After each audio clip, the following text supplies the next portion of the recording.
Bonjour, je suis Monsieur Foaleng Loé René. Aujourd'hui, dans le cadre du cours d'économie sur les penseurs libéraux classiques, nous allons voir Douglas Cecil North.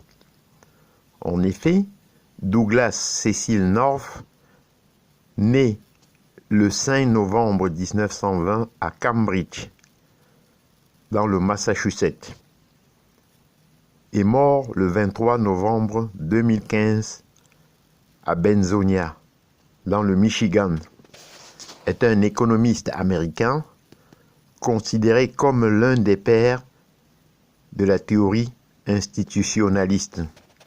Il a reçu le prix de la Banque de Suède avec Robert Fogel en 1993.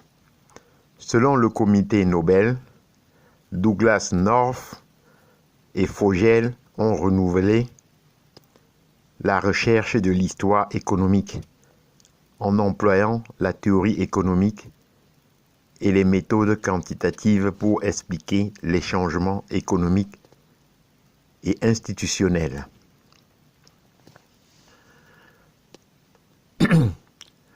En effet, Douglas North voulait répondre à la question la plus fondamentale en économie. Comment certains pays deviennent-ils riches alors que les conditions de vie matérielles ne s'améliorent pas dans les autres? Jusqu'à la révolution industrielle, le bien-être matériel de l'humanité a bien peu changé.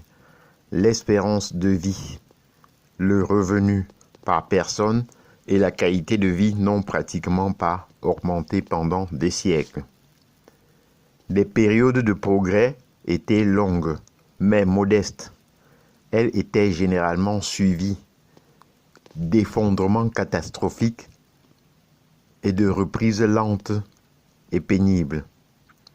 Malgré les différences entre certaines régions du monde, l'Inde et la Chine ont été longtemps plus riches que l'Europe. La pauvreté était plus ou moins la norme partout. Puis, au XVIIe siècle, les Pays-Bas ont commencé à se démarquer en tant que première société, où l'on a pu connaître une prospérité beaucoup plus largement répandue au sein de la population. La Grande-Bretagne a ensuite connu sa révolution industrielle à partir du XVIIIe siècle. Et dans celui qui a suivi, la France, l'Italie, l'Allemagne, les pays scandinaves, le Canada, l'Australie, le Japon, les États-Unis et quelques autres pays ont connu une croissance qui leur a permis de sortir des centaines de millions de personnes de la pauvreté abjecte dans laquelle ils se trouvaient. Mais pourquoi seulement ces pays? Pourquoi a-t-il fallu attendre jusqu'à ce que tout récemment pour que d'autres sociétés, en Asie et en Afrique par exemple, se joignent à ces pionniers de la croissance économique? Au cours de sa carrière donc, la plus grande partie s'est déroulée à l'Université de Washington. Douglas North a encouragé ses étudiants à mesurer cette grande divergence. Plusieurs d'entre eux se sont convertis au métier d'historien et ont développé des séries statistiques afin de mesurer les économies du passé. À partir de ces données, il est possible de comprendre plusieurs des raisons de la grande divergence. C'est ici que se trouve la plus grande contribution de Douglas North. Sa réponse se résume en fait à un mot: les institutions. Les institutions comptent.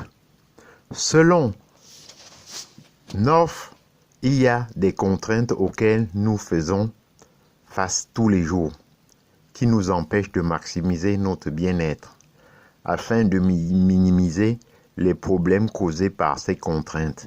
Nous créons des institutions. Considérons le cas du commerce international. Avant l'ère des télécommunications, il était difficile de communiquer rapidement des informations cruciales à propos d'échanges profitables.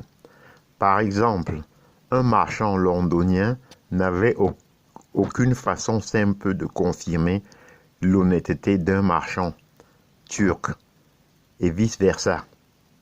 En développant des institutions qui permettent de résoudre ces problèmes, les marchands peuvent plus facilement effectuer des échanges mutuellement bénéfiques.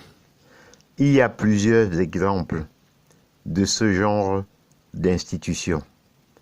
Des codes de conduite à l'intérieur de réseaux de marchands qui partageaient une religion commune. Des rites d'initiation afin de mieux identifier ceux qui n'étaient pas prêts à se commettre pleinement ou même des codes de loi privée. Ces institutions peuvent aussi prendre la forme de lois et réglementations mises en place par les gouvernements. Mais très simplement, le but d'une institution est de créer des règles du jeu qui punissent les tricheurs, permettant ainsi à des échanges de se produire. North a développé cette pensée dans une dizaine de livres et en est venu à affirmer que les sociétés qui s'enrichissent sont celles qui développent les institutions qui permettent au marché de fonctionner. Si les institutions assurent la sécurité de la propriété privée, protègent les individus contre la violence arbitraire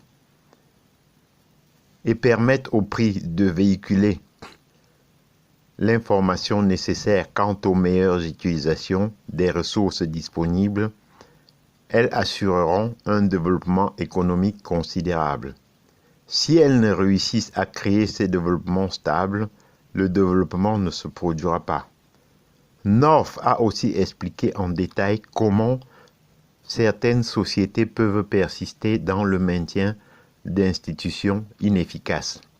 C'est le cas lorsqu'une institution produit des gains importants, concentrés au sein d'une petite minorité qui a intérêt à militer pour son maintien, alors que les coûts sont largement répartis, de sorte que presque personne n'a intérêt à s'opposer à cette institution. À son décès, North essaie encore de raffiner quelques éléments de sa pensée. L'essence de son propos est déjà largement acceptée au sein des économistes.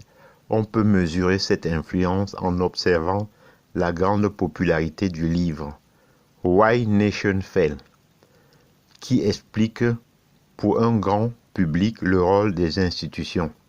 Son auteur, Daron Acemoglu, se situe dans la tradition de North par son approche théorique.